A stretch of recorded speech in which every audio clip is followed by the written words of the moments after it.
श्री शिवाय नमस्तुभ्यम। दोस्तों, आप सभी लोग जानते हैं चैत्र नवरात्रे प्रारंभ हो चुके हैं और चैत्र नवरात्रे पूरे 9 दिनों तक चलने वाले हैं। दोस्तों, चैत्र नवरात्रे के 9 दिनों के अंदर आप एक ऐसा उपाय कर सकते हैं जिस उपाय को करने से आप लोग धनवान बन सकते हैं। अगर आपके घर में धन से जुड़ी हुई कोई समस्या है, पैसा आता ही नहीं है, आपके घर में कोई कमाने वाला सही नहीं है, कुछ ना कुछ दिक्कत है, धन से जुड़ी हुई पैसा नहीं रुकता है आपके घर में, उसके लिए आप एक उपाय कर सकते हैं। और अगर आपने किसी को पैसा उधार दिया था, बड़ी रकम का पैसा जो है किसी को उधार दिया था और वो अब पैसे नहीं लौटा रहा है, बहाने बनाता जा रहा है, तो उसकी जगह पर भी आप यह उपाय कर सकते हैं। आपकी जो भी धन से जुड़ी हुई उलझनें होंगी वह सभी सुलझ जाएंगी। आपको करना क्या है, ध्यान से सुनिए इस उपाय को। इस उपाय को चैत्र नवरात्रि के किसी भी पूरे 9 दिनों में से किसी भी दिन आप कर सकते हैं। आपको करना क्या है, सबसे पहले ध्यान से सुनिए।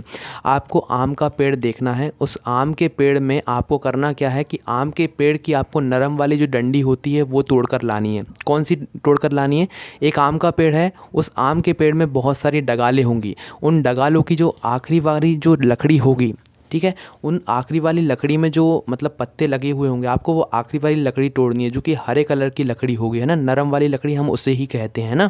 तो आपको वो वाली लकड़ी तोड़नी है, वो डगाल ही तोड़ लेना है। वो डगाल तोड़ने के बाद आपको उसमें से पत्ते काट देना है, मतलब पत्ते उसमें से तोड़ देना है, हटा देना है ना। उस पत्ते को तोड़ने के बाद आपके सामने एक डंडी बचेगी आपके पास, है ना, जो कि हरे कलर की होगी, उसे हम नरम डंडी कहते हैं ना।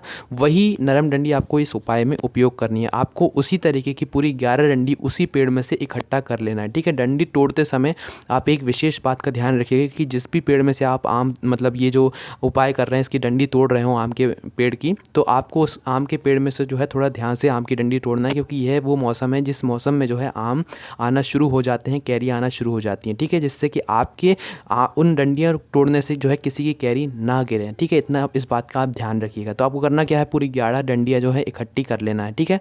11 डंडियों को इकट्ठी करने के बाद किस साइज़ की करना है? मीडियम साइज़ की। कितनी मीडियम साइज़ की? आपकी उंगली जितनी बड़ी है ना, इतनी बड़ी या इससे थोड़ी बड़ी आप लोग डंडियाँ उतना साइज़ रख लो, है ना। पूरी 11 डंडी एक ही साइज़ की आपको बना कर लेनी है, इकट्ठा कर लेना है, ठीक है। उन 11 डंडियों को आपको कच्चे सूत से बांध देना है। कच्चे सूत कहाँ पर मिलेगा? पूजन वाली दुकान पर मिल जाएगा। आप कच्चे सूत ले आइए, उस कच्चे सूत से आपको इन 11 डंडियों को एक साथ बांध देना है, ठीक है। बराबर साइज़ की होनी चाहिए सभी 11 डंडियाँ। अब इन 11 डंडियों की कोई एक साइड देख लो, उस एक साइड को आपको जो है शहद में भिगोना है। घर में शुद्ध शहद जहाँ रखा होगा आपको वो शहद लेना है। उस शहद को किसी में कटोरी में डाल लो या डब्बे में ही रहने दो। उस डब्बे में जो है आपको इन 11 आम की डंडियों को जो है कोई सा भी एक भाग जो है आपको उस शहद में थोड़ा सा हल्का सा जो है डुबो लेना है, ठीक है। पूरा नहीं डुबोना है, कोई भी एक साइड इन 11 आम की डंडियों का कोई भी एक भाग जो है यहाँ पर हल्का सा आपको डुबो लेना है, ठीक है। डुबोने के बाद आप क्या करना है, अब आपको जो है किसी भी चैत्र नवरात्रि के 9 दिनों में से किसी भी दिन आपको शिव जी के मंदिर जाना है। सुबह के समय भी जा सकते हो, प्रदोष काल में शाम के समय भी जा सकते हो, ठीक है। शिव जी के मंदिर में, शिवालय में शिवलिंग के सामने जाकर खड़े हो जाना है। खड़े होने के बाद आपको करना क्या है कि ये जो आपने डंडियाँ तैयार की है शहद में भिगोकर, अब इन डंडियों को आपको क्या करना है, जो शिवलिंग के ऊपर, जलाधारी के ऊपर जो अशोक सुंदरी वाली जगह होती है उस जगह पर इन डंडियों को समर्पित कर देना है, ठीक है। डंडियों को समर्पित करते समय जो आपने शहद वाला जो भाग भिगोया है, जो आम की डंडियों को शहद वाला भाग है, वो जो है शिवलिंग की तरफ होना चाहिए, शिव जी की तरफ होना चाहिए, ठीक है। इस तरीके से आपको जो है ये डंडियाँ जो है वो अशोक सुंदरी वाली जगह पर समर्पित करनी है। अशोक सुंदरी वाली जगह कौन सी होती है? जलाधारी के ऊपर जहाँ से जल बहता हुआ आता है, उसका जो बीच का स्थान होता है वो अशोक सुंदरी वाली जगह